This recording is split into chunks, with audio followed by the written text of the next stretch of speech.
All right, everyone, welcome to this month's edition of Stay Tuned. This is for the month of July, where we look into some of the projects and TV shows that are going to be coming out so you don't have to. I am your host for this episode, Jose. I'm joined by, Your other guy, George? you know what? We're just going to get right into it. We have no time to waste. You came here to find out about movies coming out, TV shows. That's exactly what we're going to give you. So going straight into the not even the first weekend. We always get this around July 4th. You know, you start getting movies on different days. So on the 3rd, which I believe is a Wednesday, is the first major movie that's going to be released, and that is Despicable Me 4. This is directed by Chris Renaud. The Despicable Me 1, did Lorax, did Secret Life of Pets. So, you know, has done some pretty big animated projects in the past and projects that I feel have been received well overall. There's actually a co-director called Patrick Delage, but not too much on his end when it comes to past major projects. This stars Will Ferrell, Steve Carell, of course, Kristen Wiig, Sofia Vergara, Joey King. With a lot of these animated movies, you get quite a large cast of known people. This one is no different. And the concept of this fourth one is the family is forced to go on a run after a criminal mastermind escapes from jail and is targeting Gru. George, what were your thoughts on this one watching the trailer? I was kind of surprised there was a part four. I was like, did I miss something? I saw the first one. I thought it was very good. I was like, what happened in part two and three?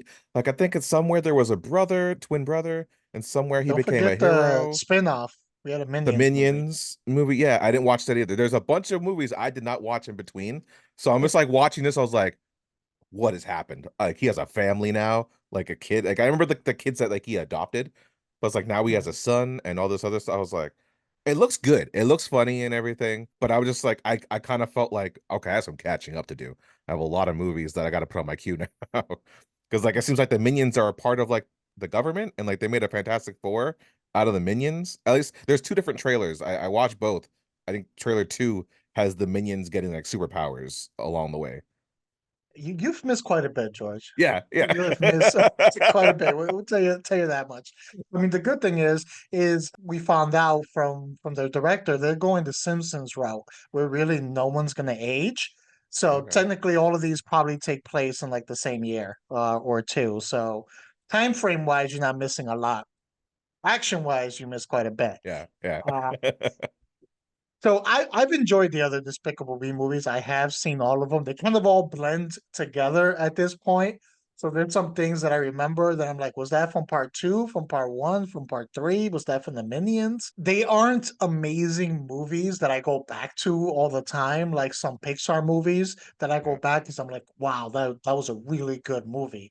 But they're always entertaining to watch. You know, if it's on and I happen to be around there, you know, I'm watching it because I'm going to be entertained.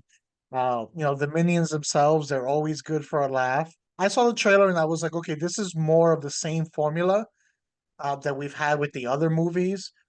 But if it ain't broke, you know, why try to fix it?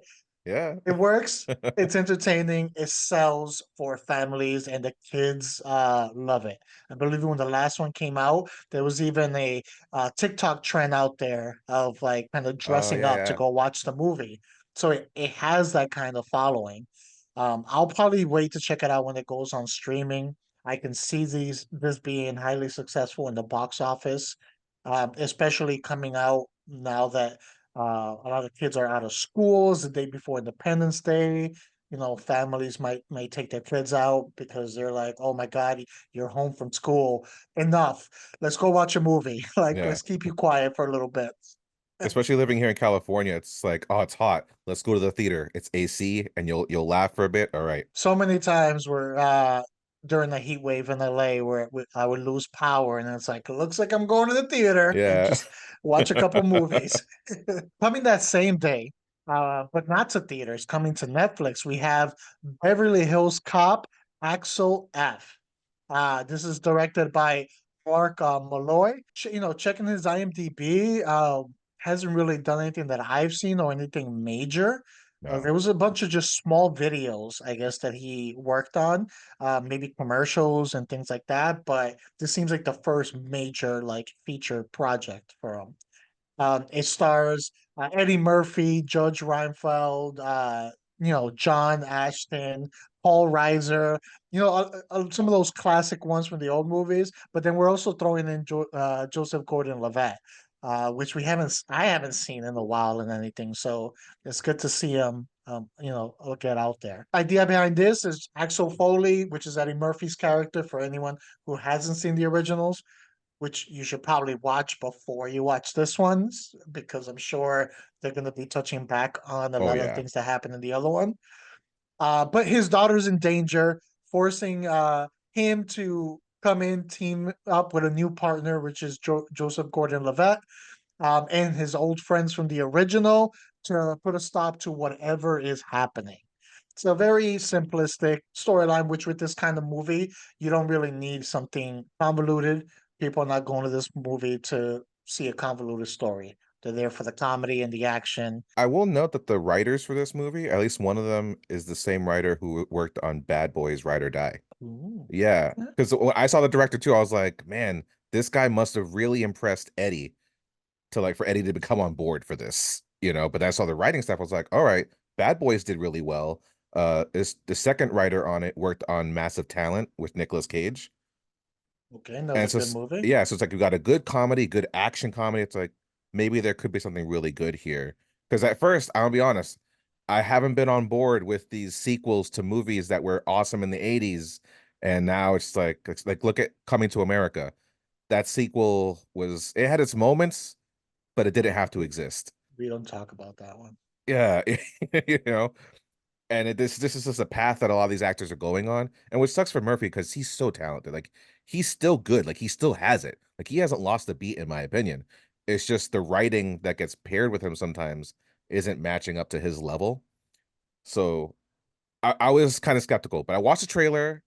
I'm a JGL fan, and I was kind of feeling some of the moments. Like I was kind of like, especially watching Levitt with Murphy, I kind of felt like he's our age, you know, and it's like seeing ourselves kind of acting with the man. It's like Mhm. that seems kind of cool. Like I kind of want to see that aspect and just see how they play off each other. Also, just seeing the return of I call him Balky from Perfect Strangers, but I know he's a Oh different yeah, character name in the movie. Like seeing him return, I know we're gonna get some hijinks that's like very relative to the old movies. So there could be something really cool there also. I I want to have high hopes. I want to believe that there could be something really good here, but at the same time, most sequels like this have not done well, even for Murphy. So fingers crossed. when I think of this movie, I just think about that meme with that woman who tries something new, and she's like, that's what I think when I think this movie. I'm like back and forth. So like first of all, the development hell that getting a new Beverly Hills Cop project off the ground has that has been in has me worried. Yeah, It's usually not a good sign when there's so much trouble to get something off the ground. I know they tried a movie, then they tried a TV show, like it just none of it worked out, and then now they settled back on a movie. That being said, this looks like they're, keeping some of the same comedy that made the original popular. And if Bad Boy was able to pull it off, then there's hope for this one that they'll be able to do the whole, hey, decades later, revisit this world that was popular before, and still be able to provide that same level of entertainment, where it doesn't feel too outdated but also doesn't feel too far off from what made the originals good. Babel was able to do that with Ride or Die, and I heard with the new one that I haven't seen yet that they were also again able to pull off that balance. So it is possible, even though the chips are stacked against it. yeah. I So will say that the bonus is being on Netflix. I think that's a smart move because two and three did not make as much money as part one did. Like three was a flop. I remember that mhm, back in like the 1994 thing it came out. It did yeah. not do well at all. So Netflix, good idea. It is good. In that part, again, it's the whole back and forth. It's like yay and like nay for me. It's conflicting. I mean, I'll be watching it the first day it comes out, but like I have to temper expectations because while it's a good decision probably to put it on Netflix and widen the views that people get, Netflix action movies can be very hit or miss, and they tend to be more miss than hit. Hopefully this is more towards the hit category than whatever that last one was with The Rock and Ryan Reynolds. Uh, That's, so, you know what's funny? That's the first thing I thought of too when you were saying all this. I was like, yeah, for every one extraction, you get 10 red notices. let's be closer to Extraction than we are to Red Notice. All right, so that's gonna be the first day, and then 2 days later for that third Friday, that's where we're gonna get MaXXXine coming out on the 5th. This is directed by Ty West. He's done the whole series. He did Pearl. He did X. It stars Mia Goth, stars Halsey, Lily Collins, Sophie Thatcher in there. So this takes place in the 80s. So far in this series, we started here, then we went to the past, and now we're going back to the future, and this takes place after everything. And so it's after the events of the other two movies. Mia Goth's character now, an adult star, still an expiring actress. She's finally getting a chance for a big break. However, there's a killer that is going around and stalking and possibly eliminating some of the other LA starlets at that time. So she has to deal with that and the possibility of having, her past exposed because it seems like you have also a private investigator that's kind of been following her trail. We won't spoil too much here, but if you've seen the other movies, you know why maybe someone may be following her or trying to find her based off of the past. Uh, I'm excited for this one. Mia Goth has killed it in this role, especially in Pearl. Like you really got an amazing performance in Pearl from her. Yeah. Um, I like the concept for the story because it creates one of my favorite scenarios in a movie, which is, the you picked the wrong person scenario. You Mm. have a killer going after a victim who they think is easy pickings, but they don't know that that victim is just as dangerous or even more dangerous than them. So I'm hooked. Whenever I see that scenario play out in the movie, I don't know, I just get hyped. And a lot of times, the characters don't know it. Audience, I know it, and I'm just there. I'm like, oh, you don't know what you're getting into. You, this is the wrong person. Yeah. Oh This no, is the you didn't. wrong one. So that concept gets me really hyped. So, knowing the past of this character and, everything that has happened in the other movies, the thought of like now you have a possible serial killer going after her, and it's like, ooh, who's really in danger? So I'm hooked. I'll be there that most likely that first weekend if I can. What about you? What were your thoughts? Yeah, I think Ty West has done something really cool with this trilogy. Like watching Pearl and X, each movie feels very different. Like you get the sense that they're all tied together because within the characters and all that kind of stuff. But at the same time, you can watch each one on its own and not feel like you're doing homework by having to watch the other one. And I felt that by watching the trailer to this. Like, if you hadn't watched X, I don't feel like you'll be too lost going into this. It feels like a still very contained story. It also does a really good job of fitting the setting. Like when I watched X, I was like, yeah, I feel like I'm watching a grindhouse 70s movie. Seeing the trailer for this, like I felt like I was transported back to the 80s. So he does a really good job of capturing the essence of the era.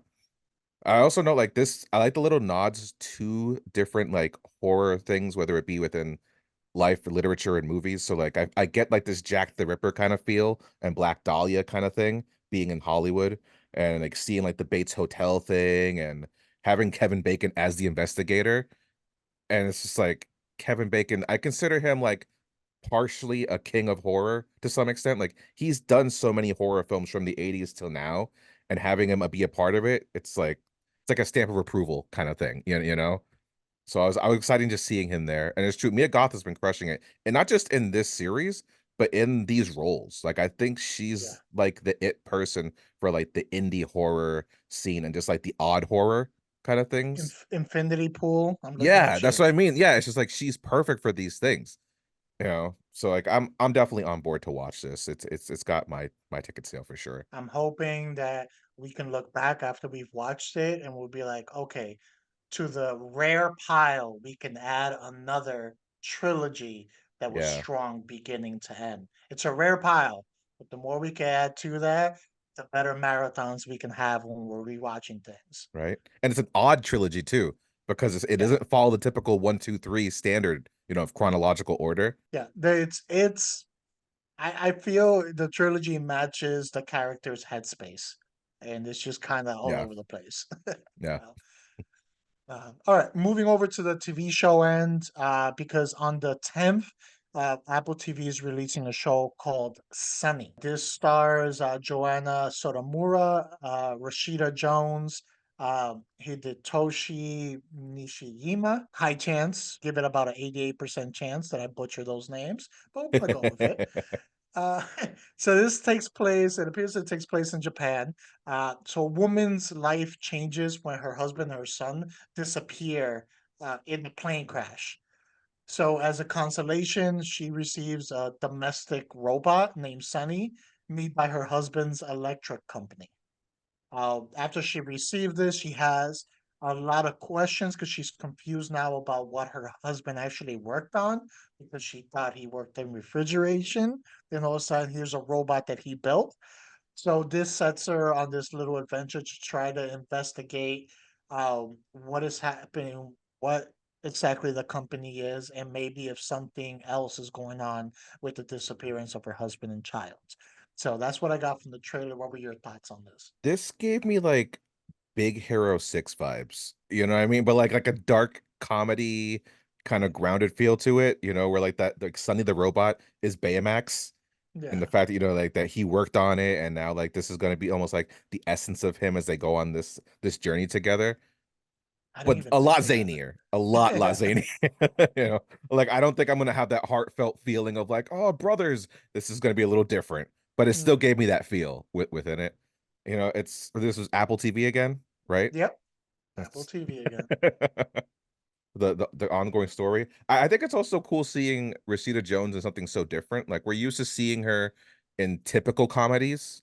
Like this does not seem like the typical romp for her. I think this will push her to a different edge, which would be really interesting. And it didn't look bad. Like I'm seeing the little glimpses of her performance so far.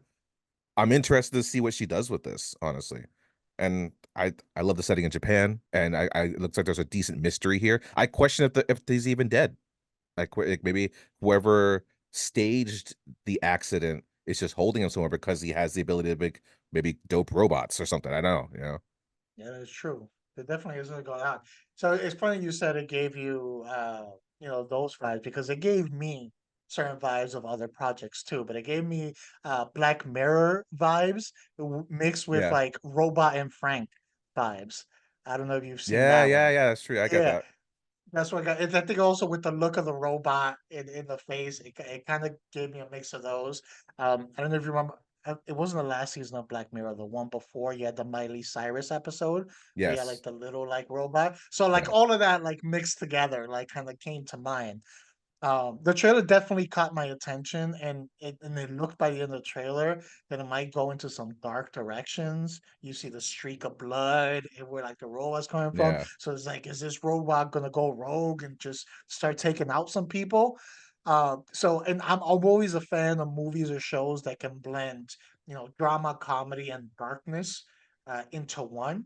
Especially, I think comedy and like darkness they play so well off of each other because they're on different sides of the spectrum. So Yeah. it creates this like push and pull that's very entertaining for me as an audience member. So I'll be checking it out, and it is Apple TV. And to provide everyone an update, we took a look at Dark Matter, which is in our June episode, I believe. Yeah. Uh, that was our June episode. Worth the watch. Yeah. It was Just worth the finished it watch, last night. worth So checking good. it out. Yep, Apple TV. So we're saying this for a reason. Apple TV right now has been killing it with their TV show content. Going on to another TV show, this one on, I believe it's going to be on Prime, Yeah. and that is Sausage Party Foodtopia. It stars Seth Rogen, Kristen Wiig, Michael Cera, Will Forte, Edward Norton, Sam Richardson. It's one of those, and we get this a lot with these animated projects where you get a lot of big names behind it, way more than we have time to like to mention Yeah. here. So this is another one that's like that. This takes place after the events of the movie. Now those, talking food items are trying to build their own food community. So, I mean, what can go wrong there? I was not a fan of the movie. I'll say that right here up front. Yeah. I was just not a fan. I felt like it was trying too hard. And its comedy was more about shock value rather than actual laughs. So, for most of the movie, I found myself not really like laughing, like chuckling at most. Uh, this seems like it's gonna be more of the same. So I probably won't be checking it out unless I have absolutely nothing else to watch. So this is probably gonna be a no for me, dog. So uh, what were your thoughts on this one? I'm not too far off from you, buddy. It's like you nailed it perfectly. There's a couple of chuckles from that movie. It was something that an idea. I could see it being funny where like you and your friends are goofing off, you're eating some hot dogs during a barbecue, and you're like, haha, the hot dogs bone in the bun, haha. And it's a good little skit for maybe like an adult swim short, like something like on Robot Chicken for a quick 5 minutes.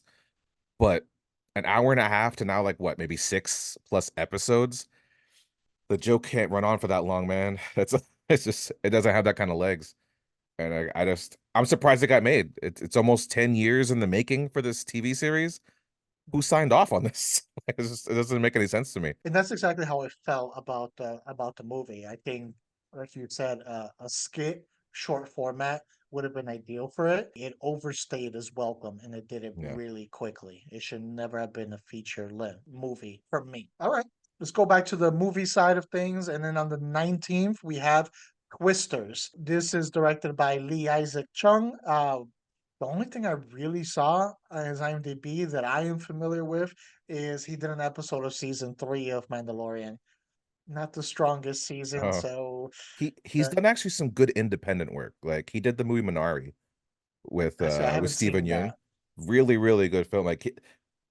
It's going to be interesting seeing what he does with this movie, to be honest. I'm assuming that one, not an action No. based disaster film. No, a lot of his indie work is very like character driven and very like intimate, like kind of stuff with his characters and diving deep into their psyche and stuff like that, and their relationships.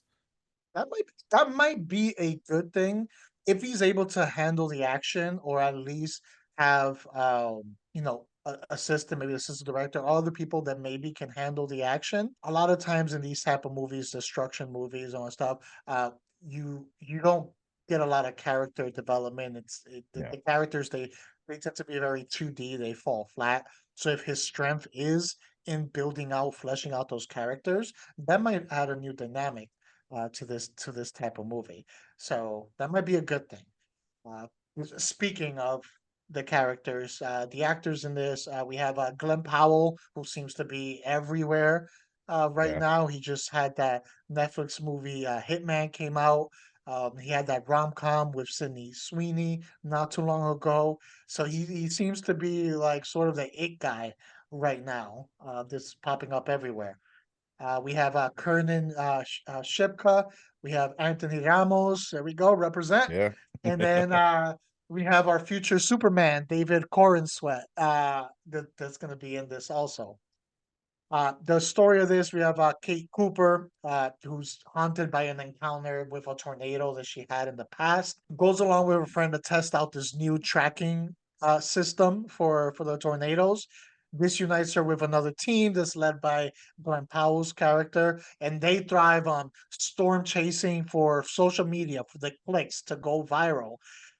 And then all this comes to a head when they are overwhelmed by a multi-system storm, aka in simplified form, there's a shitload of tornadoes around, and they're right in the middle of it. So, uh, the original was fun to watch.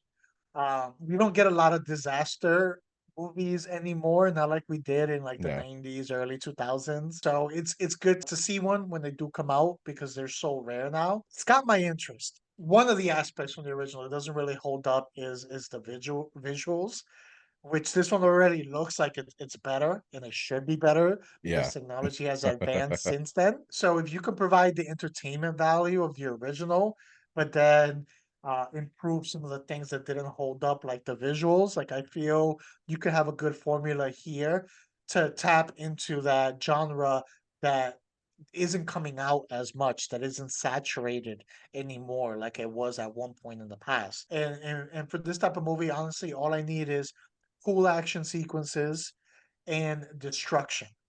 If you can give me more on top of that, that's a plus. That's extra dessert with my meal.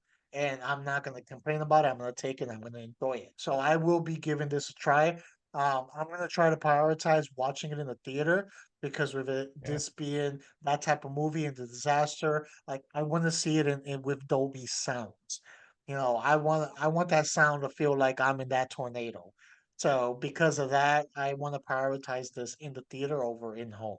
What were your thoughts on this one? Yeah, yeah, totally agree. Especially with the destruction set pieces that they have in place. Like you want to see it on a massive screen, so you feel like you're in the moment with it. So I agree with that sentiment, honestly. And like going back to like the feeling of what the director can bring to this, something that I liked about the original Twister, which I can kind of feel in the trailer a little bit, is the connection with the Twisters themselves. And like the not every destruction movie captures this, but the destruction of the element that you're going against is a character, and I get the sense that these tornadoes will feel like an antagonist to the people we're following, especially the main girl. There's a Daisy Edgar Jones who was in the movie Fresh. Like Yeah. I could get that sense where like her past with the tornado is going to be something that she has to like overcome within this whole journey of going to following the tornadoes and trying to like fight them per se, because that was how the first one ended, was that they used their little contraptions and they was able to dissipate a tornado. I think they're going to struggle with this one though, with the tornadoes combining forces and turning into like a megazord tornado. This is Good the luck, man. Avengers of tornadoes. Yeah. But there was some cool action scenes in here. I think Powell's been crushing it personally. I think his comedic timing is really good. He's got great charisma, going from Maverick and then the Hitman movie. I kind of like him. I'm curious to see what he does in this movie. So I'm definitely on board for this. Try to convince the wife to watch this in the theater. Yeah. No, I agree too. I think Gunpowder's been doing well. He has the charisma to pull off this role from what I've seen from some of the other projects, and his character is supposed to be that, social media big, viral, like just uh very charismatic and open. So I think he'll be able to pull it off in there. But yeah, you make a good point about the tornadoes. I'm excited to see it. I might rewatch the old one like right before, just kind of Yeah. yeah, get that in there right before they're like tornadoes mount up and they go after them. So Right. The original Twister, that was like the first meme to some extent, with that cow coming by as the truck is driving towards or away from we the have to have tornado. at least one cow. Right? Fine. At least one. Well, this is the sequel. We need at least two cows. That is true. You gotta up the ante. It's Yeah. kind of like going from alien to aliens. You had to like, multiply them. We gotta go to cows. Yeah. You know, To me, the obvious joke is you get a cow or two, right? And it has to be next to like a chocolate factory, and they're both getting whisked into the tornado. Yeah. Hey everyone, let's take a moment to talk about where I've been getting these new Not a Strong Start t-shirts from. Head on over to itsnas.threadless.com, the only place where you can get Not a Strong Start merch, whether it's our newly designed mascot or just your favorite movie logo now with some Nas flair. You can rep your Nas love on tee, hoodie, mug, rug, and so much more. So get yours today. Just click on that link below and have yourself a strong start. And not a strong, have a not a strong start, have a start that's strong, but not so strong. You know what to do. so we can't ignore the weekend of 7/12. On that one, we're gonna have two movies coming out, two very different movies coming out that weekend. That first one we have is Longlegs. This is directed by Oz Perkins. Other movies that this person done was Black Coat's Daughter, the horror version of Hansel and Gretel, or I should say one of the horror version of Yeah. Hansel and Gretel, because I feel that's been done multiple times. But it stars Nicolas Cage, Malika Monroe, Kiernan Shipka, and Aaron Boyce. The concept of this, if you have a FBI agent is assigned to an unsolved serial killer case that begins to reveal evidence of an occult. Things begin to become very personal for this FBI agent as she tries to stop this killer from striking again. In this, it appears that the killer in question is Mr. Nicolas Cage himself. George, what were your thoughts with this one? I mean, it doesn't give you a lot. I'm gonna be honest, I'm not a fan of this director and their movies. I watched Gretel and Hansel in the theaters when that came out, and that was a rough film to get through. I will give them their visuals are striking to an extent, but it feels like they kind of like lean into their visuals in a very artsy way that doesn't have a payoff. They love triangles. Oz Perkins loves triangles, and I saw that in this trailer. The use of triangles in this trailer is very prevalent. I will say there's more creative uses in it, but at the same time, like it's there, it's in your face. And so it's I don't know what that fascination is. And watching the trailer, it kind of took me out of it. I was like, I didn't even see his name, and I knew it was him. So in one hand, it's good, he has a voice, but the other hand, it's like I don't know if I care to hear your voice. So I'm kind of torn because I want to see Nicolas Cage be a bad guy and be a killer. So that seems kind of cool. But you don't see Nick in the trailer, so that doesn't bode well for me. And I don't know. Yeah, I'm not feeling this one, dog. It's it's like the doves or the slow like stand up, those like signature Yeah, or the yeah, lens flares, those signature moments from certain exactly. directors. So I watched the first teasers and then I watched the trailer for it. Just 'cause the first teasers they were so short, there Yeah, wasn't yeah, much there. So the first teasers they were very intriguing. They were mysterious, didn't reveal too much, and that was enough to like get my attention. Like you know, felt like I was literally being teased and I wanted more. Marketing wise, it was a successful start for this one, and they kind of hooked me in where I was waiting for the next thing. As more was revealed, and once we got that first trailer, it kind of began hinting at the crimes maybe being child related, yeah, which I'm not a fan of. But it looks like that might be the direction. Could be wrong again because we don't have so much is vague about this movie. It might not be what I think it might be, and hopefully it isn't what I think yeah, it might be. But it looks like it's gonna be a really dark, slow burn yeah, movie that focuses more on tension and atmosphere for its horror over anything else. Which that could be good and that could be bad. If executed well, it keeps you on a string for the whole movie, and it keeps you so involved and so tense during it that as when things finally start going down, you're fully invested. But if not done right, that style of movie, you can have people bored 10 minutes in, and when you do those slow burn atmospheric movies, you really need to nail your third act. When things finally go down, you yeah, need to nail it to make sure that that slow burn and that antsiness that you feel when you're waiting for things to happen, that time invested pays off. Because I feel even if you do good things with the slow burn, if you don't have the right payoff at the end and you don't deliver, it can scrap the credibility of everything that happened before.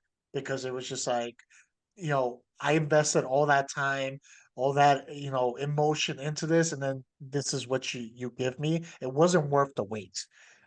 Is what I'm saying. So, yeah, so they have to be really careful. This movie, I feel, is going to come down to when there's finally the confrontation, when it comes down to taking out the killer, if the killer gets taken out, when all the answers finally come, was that worth the wait? and I'm hoping it's not a like 2.5 hour movie. I didn't check the Yeah. length on it at all. Yeah, me either. Uh, I'm hoping you're looking at more, maybe an hour to an hour and 45 minutes.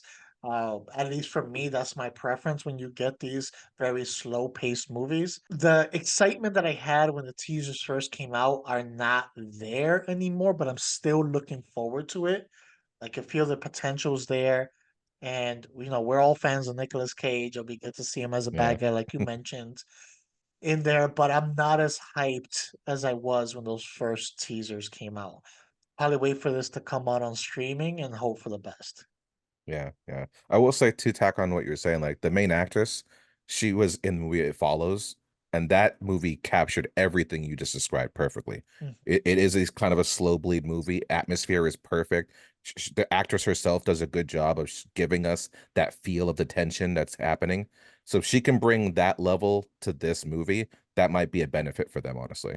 I agree. I'm always a fan of getting new, good horror, all different types of horror. So I'm hoping that it's good. Now I'm going in with a little more trepidation, but I hope it's able to surprise me and deliver another uh, cult hit for Nicolas Cage. All right, coming out that same weekend on the opposite side of the spectrum, we're going into a rom-com called Fly Me to the Moon. This is directed by Greg Berlanti, the same director from a movie called Love, Simon, that I remember has a big following. A lot of people liked it. So he has that under his belt. Stars Scarlett Johansson, Channing Tatum, Chris Evans, Woody Harrelson. It's a good little cast with it. So it's a rom-com about, you basically have a marketing executive and a NASA official that spark up a romance while he's in the process of making preparations for the Apollo 11 moon landing. And it looks like from the trailer that they're not all fully, they've had a lot of issues and they're not fully confident they can pull this off. So they're thinking about possible backup plans while also trying to make it happen. In there, and then you have the romance between both of them put together. And we've learned from movies, romances between two people that are working together always work out perfectly with no hitches and no problems. So we'll probably see some of those shenanigans. What were your thoughts on this one? I mean, it looked cute. Greg Berlanti is also the showrunner for like the Arrowverse. So every CW Arrow show or whatever, he's behind that. There's success there. I think when it comes to the rom-com aspect, they're gonna nail it. So it's not gonna be too much of a worry. I like the play of also just spoofing this historical event, and playing because there's always those people, those tin hat people, it's like, oh, the moon landing wasn't real, and playing with that whole idea is cool. They even had a line in the trailer where it's like, oh, I should have got Kubrick because that was always that thing where Yeah, supposedly Kubrick filmed the moon landing. So I like those little nods. And I like the actors. Channing Tatum's, I know, is it you or Dan? I think Dan doesn't like it's him, Dan. but Dan's like not a fan. I like him. I Yeah, think this is where he shines is in the comedy aspect of things. You know, and Scarlett Johansson's always great. So I think that this was also Netflix, right? Or is this in the theater? Because if it's Netflix, I'm watching it. If it's in the theater, I'll wait till it streams. yeah, theatrical Yeah. release. Maybe it's just me. Maybe it gave me some small Netflix vibes. It didn't feel like necessarily a Yeah, theatrical release kind of film. I kind of feel you. So first of all, these two people that I feel have kind of taken a step back over the last like year and a half. We haven't really seen much from both Scarlett Johansson and Tatum, I feel, over the last like year and a Yeah. half. Compared to like maybe what we were getting a few years ago, especially with Scarlett Johansson. She Oh was yeah. she was putting out a lot in there. So I'm liking the cast. Like you, I'm liking the story, the intrigue, the little play that they're doing, kind of bringing in some of those conspiracy theories, which some people will probably take this as a documentary when they watch it, in there. So I like that. I feel this one's kind of flying under the radar, but it can be entertaining.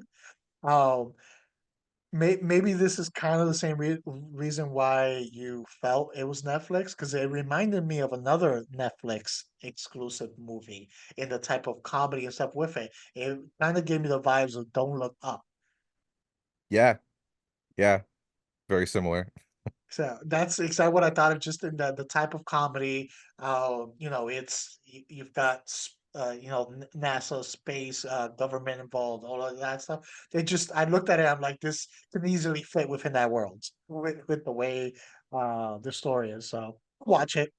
I probably won't be in the theater. This is not one I'm going to the theater for, but if it Yeah. goes out on streaming, I'll watch it. I'm always down for a good little like rom-com that can be entertaining. And like you said, Channing Tatum, I feel his strengths besides dancing are comedic like timing. He does well in these movies, playing these type of roles. Going back over to the TV show aspect, we have coming to Peacock on the 18th. We have Those About to Die.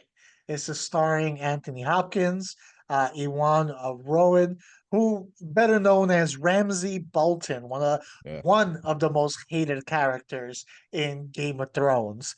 The one that made people say maybe Joffrey wasn't so bad. Uh, in there. So he's in this. So I'm glad to see him in there. The series takes place in ancient Rome, focusing on the corruption and the drama revolving around the arena and fighting for sport and entertainment. That's the general gist of it. Watching this, the first thing that came to mind is I'm curious what Anthony Hopkins are we going to get. As he's gotten older, he's had his fair share of roles where he's appeared to phone it in. You know, this guy was doing Zoom performances before the pandemic with some of his roles. This type of like gladiator show that revolves around the fighting for sport, it can be successful if the characters are intriguing enough. You're able to latch onto them, as witnessed by, I don't know if you ever saw the show Spartacus. First thing I thought of when I saw this. Yeah. Yeah, that show, the fighting was cool, but you cared about the characters. The Yeah. characters were intriguing enough that you can latch onto the characters. So then, there was stakes to it when you saw them fighting, which it upped the ante for the show and made it more entertaining. If you go closer to that with your character work, like I feel this can be successful. Regardless of which Anthony Hopkins we get. With this show revolving around the arena and the fighting, on top of the character development, the fights need to be good. Yeah. That's going to be a big portion of what's going to prop it up. Because if it's revolving around fighting and your fighting is not good and it's very basic choreography or repetitive choreography, or you don't include enough fighting, and you say it's about fighting and you get a fight the first episode and the last episode, like I feel these are all things that can possibly bring this show down. But if you are able to make the fights good, make them consistent, make the characters intriguing, you have a possibility of a hit here. And with it, I don't know what their release schedule is going to be. I feel with this type of show, it can benefit from releasing all at once rather than releasing week by week where you might lose people.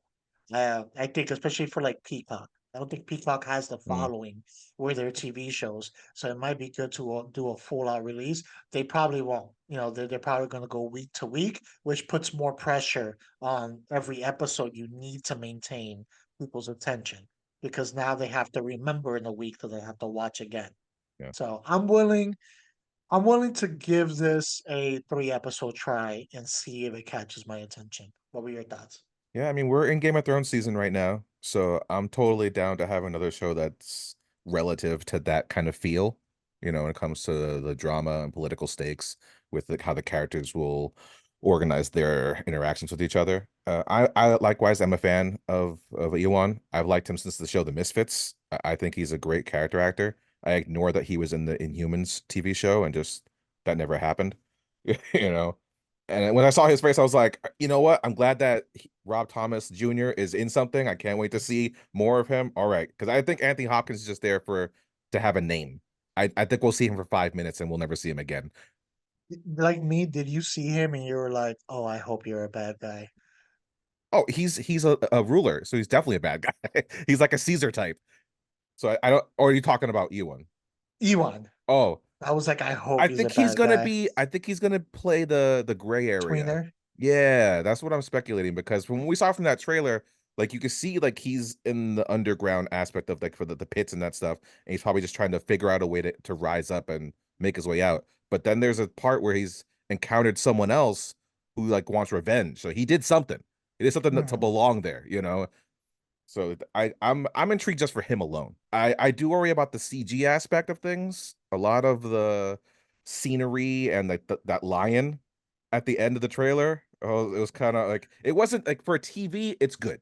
I think for like network television, it's actually really well done. But now with streaming, it's a weird place. It's not network television, it's not movies like in the theater, you know, it's like that budget and how it gets played with and with this the graphics uh, I don't know. I'm a little skeptical when it comes to that aspect of it. But I think if the writing's handled really well, I can ignore all that kind of stuff. I feel you can get away with the TV budget CGI and visuals, if you know when to use it. If you don't Yeah. overuse it, it doesn't call much attention to it.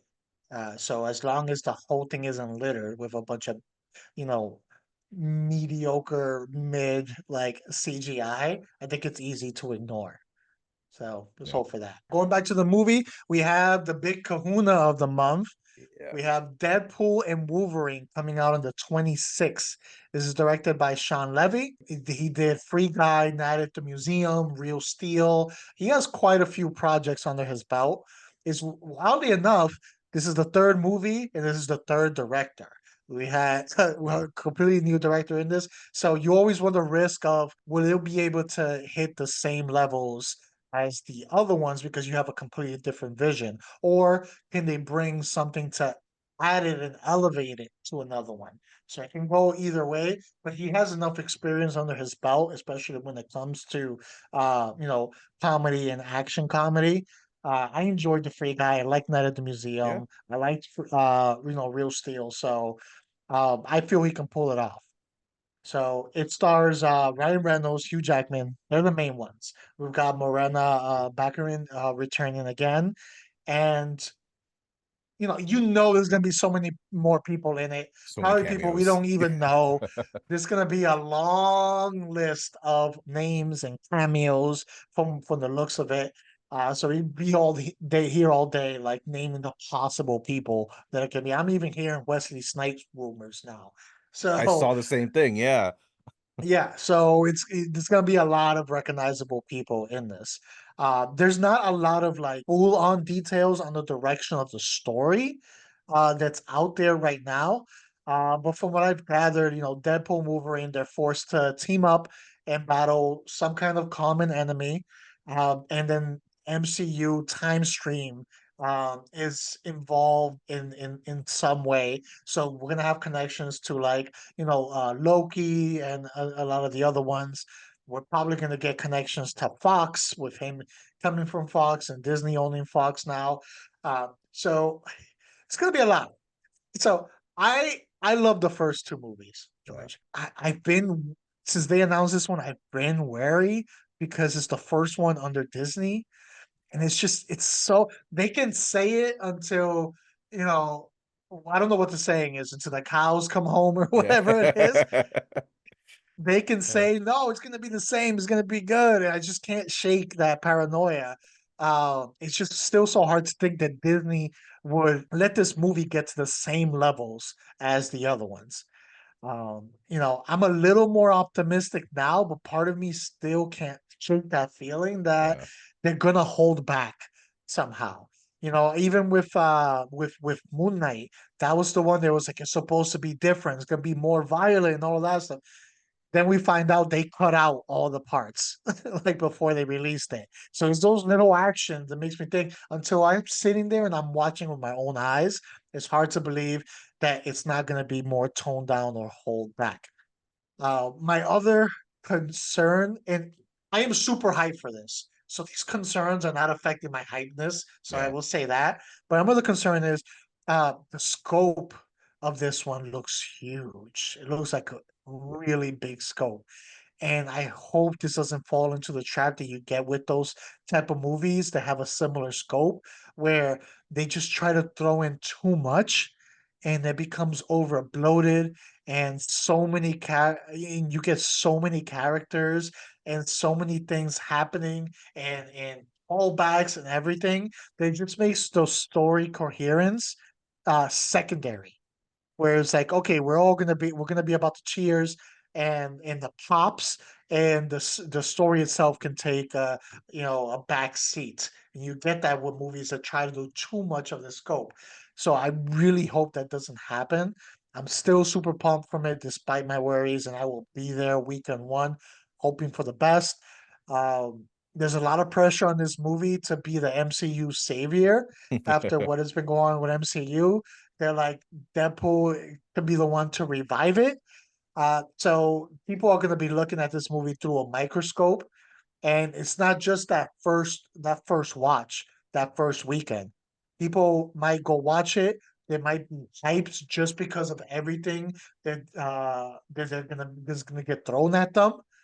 But then it's got to survive that, but it also then got to survive the over analytical part after that. Once that esteem and that energy and that pump from it dies down, and people start looking at the movie critically and you know, analyzing all aspects of it, that's when it's like, okay, what is the longevity of this movie? Did it live up to the other ones? So it's got to survive that second wave that's going to come with this movie. What were your thoughts? This is my summer movie. This is the movie I've been waiting for the whole year and years to come. Like I'm super excited for this. I think if there's a character that can handle all of those concerns that you have, it's Deadpool. Like Deadpool is the one I can see handling a grand scope of like everything's being thrown at him because he breaks through it all, you know? So I'm actually feeling a little bit more positive with his character dealing with this as opposed to any other MCU character that they would try to attempt this with. I also feel like every movie has gotten pretty, I don't want to say gotten better, but it's been at least on par with each other. You Mhm. know, one and two are very equal. So that's good. I'm never disappointed with Ryan Reynolds and the fact that he's finally getting to be with Hugh Jackman as Wolverine and everything. Like, even if it sucks, I'm gonna be happy. It's like when Spider-Man first came out with Tobey Maguire. I was like, Yeah. I don't like Tobey Maguire as Spider-Man. But man, it's really cool. I get to see Spider-Man in a movie. You know what I mean? Yeah. So it's just like I think I'm gonna enjoy it regardless of all that kind of stuff. The only thing that actually that has me a little concerned is probably the antagonist being Cassandra Nova, who's supposed to be like this fraternal weird twin from Professor X, and like Professor X is a big deal. She has his powers and a little bit extra. How the hell are these two going to stop her? You know, so it's like they're definitely going to have to recruit more than just the two of these guys to stop such a threat. And since she's already creating a little team of her own, which we've seen of like Pyro and the Toad and a bunch of other people coming back from old X-Men movies, I think there's Mhm. a lot to take on here, which is probably where the cameos will come into play. Like maybe part of this movie that we haven't seen yet is them going to different multiverses and getting a team together, like a new X-Men to fight her off. Well, hopefully they handle that recruiting aspect better than Rebel Moon. I mean, he handled his recruiting aspect pretty well in part two, right? True. True. That is true. All right. Coming out that same weekend, we have a little lower scale. We have The Beast Within. This is directed by Alexander Farrell. It seems like this is his first like major feature project. We have another Game of Thrones alum, Kit Harington, Mr. Jon Snow is going to be in this, and Kaylee Cohen. So this is a lower key movie. It follows this kid who starts to pretty much question how her family lives, and them being secluded, and slowly discovers the reasoning behind it is that once a month her father turns into a monster. Her loving, fun father, you know, becomes a crazed monster once a month. So that's that kind of the concept of this. What were your thoughts? Is it a little too on the nose that the guy who was from the House of Wolves turns into a werewolf? He calls himself the king of that Yeah, area. yeah. It's like everything about this trailer, it's like, this is on purpose. It's like I don't think he had to audition for this. I think he was looked Yeah. for. Like this was the guy Like, they we want wanted. Jon Snow. My name's Yeah. Kit. No, Jon Snow. I mean, I like werewolf movies. I feel like we haven't seen a good one in a long time. in my opinion. And so like that kind of has me interested. When I first saw this trailer, like I think about a couple weeks ago, I was curious because of the synopsis said that the girl finds out a dark secret of her father and the mother or whatever. And I thought I was like, oh, it'd be interesting if maybe like he's not really a werewolf. This is just what she sees. Like because the thing was so traumatizing, she envisions him turning into a werewolf, and that's how she's coping with it. But it is labeled as a horror, so it's like, I don't know, maybe he is just turning into a werewolf, and Yeah. I'm making this deeper than it has to be. Nope, he's a werewolf. Yeah. But that would be kind of cool though, too, right? It would. I like that concept though. I like that concept. That feels like very A24-ish. Yeah. Yeah. But it didn't look bad. It looked like it could be good. This felt it felt like a different take from what I have seen personally on the werewolf genre, and I like it. You know, I can see this movie creating a conflict for the audience. You know, seeing a great person and father, and then seeing a vicious like beast, and like the viewer being conflicted on the fate of that character because you want the great person and father to live. And just in the trailer alone, you see that relationship Yeah. between them. We'll probably get a higher extent in the movie and building that up. But you also don't want that family to get hurt when he becomes this uncontrollable beast in it.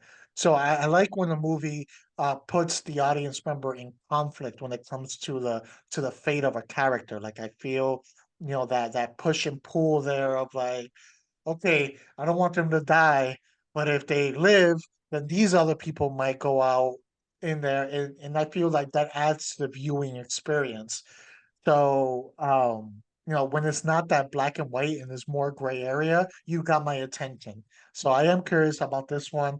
It's the same weekend as Deadpool, so I'm gonna have to prioritize Deadpool. So this one might have to Yeah. wait till streaming, but I do want to see it. And then moving on to our last project of the month, we have a TV show, another Apple TV show. This one's called Lady in the Lake, coming out on the 29th. This stars Moses Ingram, Natalie Portman, Yalan Noel, and Noah Yu.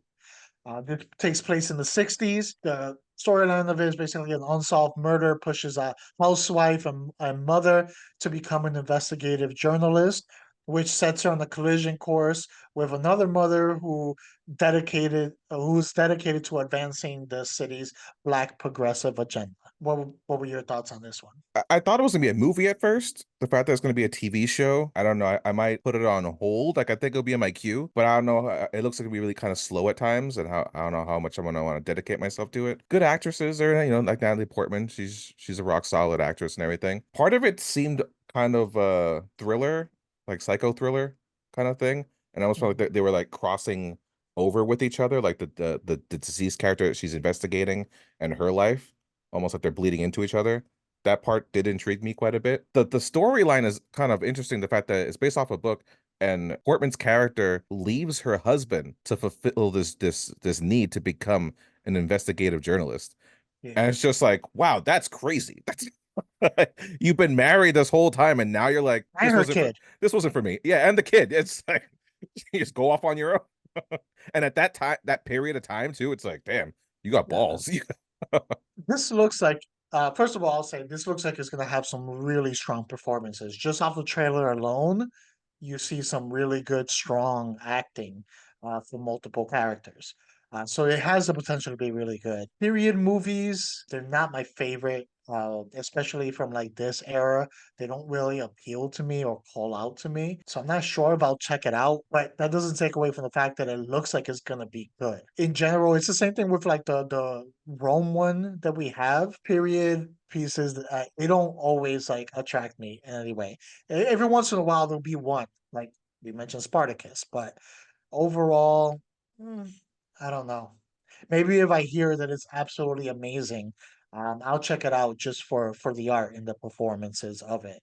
But I don't feel like I'll be going out of my way to check this one out. All right. With that being said, we had quite a few TV shows this year and some movies of all different scope, large budget ones, some lower scale ones. But that is what some of the movies and TV shows that we have coming out for July.